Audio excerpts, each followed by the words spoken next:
ਜਿਹੜੀ ਇੱਥੇ ਪ੍ਰਸ਼ਾਸਨ ਆ ਉਹ ਬੀਜੇਪੀ ਆਰਐਸਐਸ ਨਾਲ ਜੁੜਿਆ ਹੋਇਆ, ਤੁਹਾਨੂੰ ਵੀ ਪਤਾ ਇਸ ਗੱਲ ਦਾ। ਤੇ ਉਹ ਲਗਾਤਾਰ ਯੂਨੀਵਰਸਿਟੀ ਦੇ ਵਿੱਚ ਕਾਬਜ਼ ਵੀ ਆ ਤੇ ਅਗਰ ਉਹ ਮੋਦੀ ਦਾ ਪ੍ਰਚਾਰ ਉੱਥੇ ਦੀਆਂ ਸਕੀਮਾਂ ਦਾ ਪ੍ਰਚਾਰ ਇੱਥੇ ਉਹਦੇ ਬੋਰਡ ਲੱਗੇ ਹੋਏ ਨੇ, ਅਗਰ ਉਹਨਾਂ ਦਾ ਪ੍ਰਚਾਰ ਕਰ ਸਕਦੇ ਤਾਂ ਮੋਦੀ ਫੰਡ ਕਿਉਂ ਨਹੀਂ ਦੇ ਸਕਦਾ ਸਾਨੂੰ? ਭਗਵੰਤ ਮਾਨ ਜੀ ਤੁਸੀਂ ਇੱਥੇ ਆ ਕੇ ਵੀਡੀਓ ਪ੍ਰਚਾਰ ਕਰਵਾਉਂਦੇ ਹੋ ਤੇ ਉਹ ਇੱਥੇ ਫੰਡ ਕਿਉਂ ਨਹੀਂ ਦੇ ਸਕਦਾ? ਮਤਲਬ ਯੂਨੀਵਰਸਿਟੀ ਦੇ ਵਿੱਚ ਫੀਸਾਂ ਦਾ ਵਾਧਾ ਕਿਉਂ ਕੀਤਾ ਜਾ ਰਿਹਾ? ਮੈਂ ਲਗਾਤਾਰ ਫੀਸਾਂ ਦਾ ਵਾਧਾ ਕੀਤਾ ਜਾ ਰਿਹਾ। ਅਸੀਂ ਕੋਈ ਪਰਸਨਲ ਕਮੈਂਟ ਨਹੀਂ ਕਰ ਰਹੇ, ਲੇਕਿਨ ਤੁਸੀਂ ਯੂਨੀਵਰਸਿਟੀ ਦੇ ਰਿਪਰੈਜ਼ੈਂਟੇਟਿਵ ਹੋ ਤਾਂ ਤੁਹਾਡਾ ਫਰਜ਼ ਬਣਦਾ ਕਿ ਯੂਨੀਵਰਸਿਟੀ ਦੇ ਵਿੱਚ ਜੋ ਰੋਲ ਬੈਕ ਹੋਇਆ ਉਹਨੂੰ ਵਾਪਸ ਕੀਤਾ ਜਾਵੇ। ਨਹੀਂ ਇਹ ਧਰਨਾ ਲਗਾਤਾਰ ਚੱਲੂਗਾ। ਫਿਰ ਜੋ ਅਭੀ ਪੂਰੀ ਗੱਲ ਤੁਸੀਂ ਹੁਣ ਇੱਕ ਪਹਿਲਾਂ ਮੈਨੂੰ ਇੱਕ ਵਾਰੀ ਮਿਲੇ ਸੀ, ਤੁਸੀਂ ਕਿਹਾ ਕਿ ਦੇਖੋ ਨੈਕ ਦੀ ਟੀਮ ਆ ਰਹੀ ਆ ਤੇ ਇਹਦਾ ਗ੍ਰੇਡ ਏ ਹੋ ਜਾਊਗਾ, ਬੀ ਹੋ ਜਾਊਗਾ, ਉਹਦੇ ਨਾਲ ਸਾਡੀ ਯੂਨੀਵਰਸਿਟੀ ਦੀ ਚੜ੍ਹਾਈ ਹੋ ਜਾਊਗੀ। ਮੈਂ ਯੂਨੀਵਰਸਿਟੀ ਦੀ ਚੜ੍ਹਾਈ ਅਗਰ ਫੀਸਾਂ ਦੇ ਵਿੱਚ ਵਾਧਾ ਕਰਕੇ ਹੁੰਦੀ ਹੈ, ਸਾਨੂੰ ਇਹੋ ਜਿਹੀ ਚੜ੍ਹਾਈ ਦੀ ਲੋੜ ਨਹੀਂ। ਮਤਲਬ ਇੱਥੇ ਤੁਹਾਡੇ ਬੱਚੇ ਵੀ ਪੜ੍ਹਦੇ ਆ, ਇੱਥੇ ਪੁਲਿਸ ਵਾਲਿਆਂ ਦੇ ਬੱਚੇ ਵੀ ਪੜ੍ਹਦੇ ਨੇ ਤੇ ਇੱਥੇ ਸਾਰਿਆਂ ਦੇ ਬੱਚੇ ਪੜ੍ਹਦੇ ਨੇ, ਵਰਕਰਾਂ ਦੇ ਬੱਚੇ ਵੀ ਪੜ੍ਹਦੇ, ਗਰੀਬ ਪਰਿਵਾਰਾਂ ਦੇ ਬੱਚੇ। ਬਿਲਕੁਲ ਠੀਕ ਗੱਲ ਹੈ ਨਾ। ਤਾਂ ਉਹ ਬੱਚੇ ਉਹ ਪਰਿਵਾਰ ਅਫੋਰਡ ਕਰ ਸਕਦੇ ਹੋਣਗੇ, ਲੇਕਿਨ ਐਜੂਕੇਸ਼ਨ ਫ੍ਰੀ ਹੋਣੀ ਚਾਹੀਦੀ ਆ। ਨੈਸ਼ਨਲ ਐਜੂਕੇਸ਼ਨ ਪਾਲਿਸੀ ਤੁਸੀਂ ਇੱਥੇ ਲਾਗੂ ਕੀਤੀ, ਬਹੁਤ ਧੜੱਲੇ ਨਾਲ ਲਾਗੂ ਕੀਤੀ, ਉਹਨੂੰ ਕਿਹਾ ਕਿ ਬਹੁਤ ਪਤਾ ਨਹੀਂ ਕੀ ਰੈਵੋਲੂਸ਼ਨਰੀ ਹੈ ਇਹ, ਬਟ ਉਹਦੇ ਤਹਿਤ ਫੀਸਾਂ ਦਾ ਵਾਧਾ ਕਿਉਂ ਹੋ ਰਿਹਾ? ਨਾ ਟੀਚਰ ਪੱਕੇ ਨੇ, ਨਾ ਵਰਕਰ ਪੱਕੇ ਨੇ। ਆ ਸਿਕਿਉਰਿਟੀ ਗਾਰਡ ਖੜੇ ਨੇ, ਇਹਨਾਂ ਨੂੰ ਪੁੱਛ ਲਓ, ਇਹਨਾਂ ਦੇ ਸਿਕਿਉਰਿਟੀ ਗਾਰਡ ਪੱਕੇ ਨਹੀਂ। स्टार्ट हो गया है। हाँ, वो भी ठेके ते होया नहीं, आउटसोर्सिंग अलग फंड है। आउटसोर्सिंग क्यों होनी चाहिए? पब्लिक रेगुलर भी हो रहा है, रेगुलर भी हो रहा है, यूनिवर्सिटी ਦੇ ਵਿੱਚ ਆਊਟਸੋਰਸਿੰਗ रेगुलर भी हो रहा है, रेगुलर भी हो रहा है। ਉੱਥੇ ਤੁਸੀਂ ਕੱਲ ਆਈ ਲਵ ਪੀਯੂ ਪਾਇਆ, ਮਤਲਬ ਪੀਯੂ ਨਾਲ ਲਾਭ ਕਿਵੇਂ ਹੋਊਗਾ?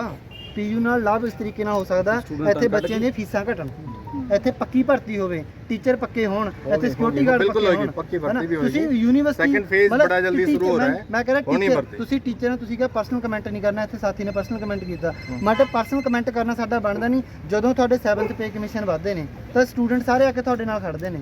ਤੁਹਾਡਾ ਏਰੀਅਰ ਦੀ ਕੱਲ ਉਹਨਾਂ ਨੇ ਪ੍ਰੋਟੈਸਟ ਕੀਤਾ, ਅਸ਼ੋਕ ਸੱਭਰਵਾਲ ਸਰ ਲੱਗੇ ਹੋਏ ਸੀ, ਸਾਡਾ ਏਰੀਅਰ ਨਹੀਂ ਆਇਆ ਹੈਗਾ। ਲੇਕਿਨ ਜਦੋਂ ਸਟੂਡੈਂਟਾਂ ਦੀ ਫੀਸ ਵਧਦੀ ਉਦੋਂ ਕਿਉਂ ਨਹੀਂ ਆਉਂਦੇ ਟੀਚਰ? ਤੁਸੀਂ ਐਜ਼ ਏ ਟੀਚਰ ਵੀ ਕਿਉਂ ਨਹੀਂ ਆਉਂਦੇ ਹੈਗੇ? ਸਾਡਾ ਤੁਹਾਡੇ ਨਾਲ ਗਿਲਾ ਇਹ कि तुसी एज ए टीचर भी क्यों नहीं आते कि तुसी बढ़ने का रोक सकते हैं वहाँ पे। ऐसा नहीं है कि वहाँ पे ये कहते हैं कि आप बढ़ा दो, no no no, we try our level best. लेकिन एक बात बताओ ना, सरकार तो आप भी चुनते हो।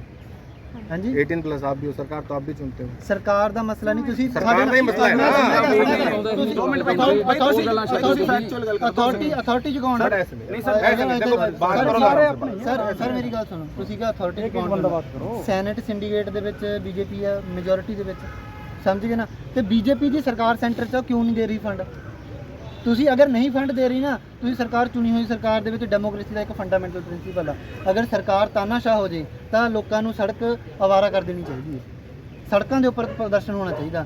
ਟੀਚਰ ਸਾਡੇ ਨਾਲ ਆਉਣ, ਜੇ ਯੂਨੀਵਰਸਿਟੀ ਦੂਜੇ ਦਿਨ ਫੰਡ ਦੇ ਲਈ ਨਾ ਕਹੇ ਤਾਂ ਦੇਖ ਲਿਓ, ਸਾਰੇ ਟੀਚਰ ਇੱਕ ਵਾਰੀ ਧਰਤੀ ਤੇ ਉਤਰੇ ਆਓ, ਇੱਥੇ ਆ ਜਾਓ। ਪੰਜਾਬੀ ਯੂਨੀਵਰਸਿਟੀ ਦਾ ਪ੍ਰਾਈਮ ਐਗਜ਼ਾਮਪਲ ਆ, ਉੱਥੇ ਉਹਨਾਂ ਨੇ ਫੀਸ ਵਧਾਤੀ, ਟੀਚਰ ਸਟੂਡੈਂਟ ਸਾਰੀ ਯੂਨੀਅਨਾਂ ਇਕੱਠੀਆਂ ਹੋ ਕੇ ਗੇਟ ਬੰਦ ਕਰ ਲਿਆ ਉਹਨਾਂ ਨੇ, ਤੇ ਭਗਵੰਤ ਮਾਨ ਦੀ ਸਰਕਾਰ ਨੂੰ ਝੁਕਣਾ ਪਿਆ, ਜਿਹੜਾ ਇੱਥੇ ਆ ਕੇ ਫਰੌਟੀਆਂ ਮਾਰਦਾ, ਇੱਥੇ ਆ ਕੇ ਹੜ ਪੰਜਾਬ ਦੇ कल भी कायम हो गया है कि फीस मत बढ़ाओ, हम ग्रांट देंगे, लेकिन ग्रांट आएगी तो नहीं सर ਜਿਹੜੀ ਬਾਤ की वो तो वापस थोड़ी होनी है, वो वापस थोड़ी होनी है सर।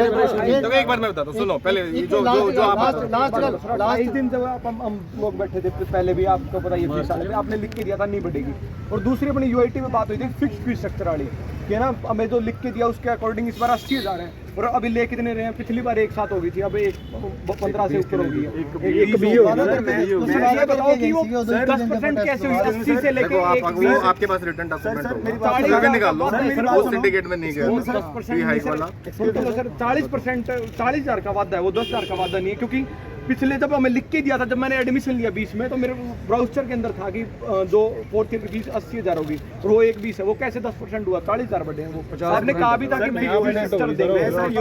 अभी तक इस बार नया सेशन आ गया, उनको भी फिक्स फीस स्ट्रक्चर। मैं सर यूएलएस डिपार्टमेंट का हूँ, वहाँ पे सर हर साल का सर 5 करोड़ का वहाँ पे सरप्लस आ रहा है, हर साल का 9300 हमसे डिपार्टमेंट फंड लिया जाता है सर, वो भी हमेशा इनके पास हमेशा पड़ा रहता है।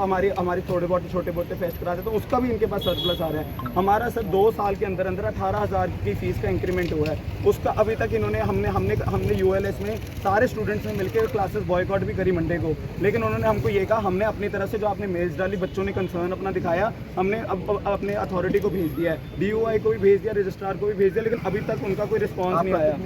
मेरी सर सुन लो सर 7% का उन्होंने आपको कहा था, अब आप सेल्फ फाइनेंस नहीं सर सर सेल्फ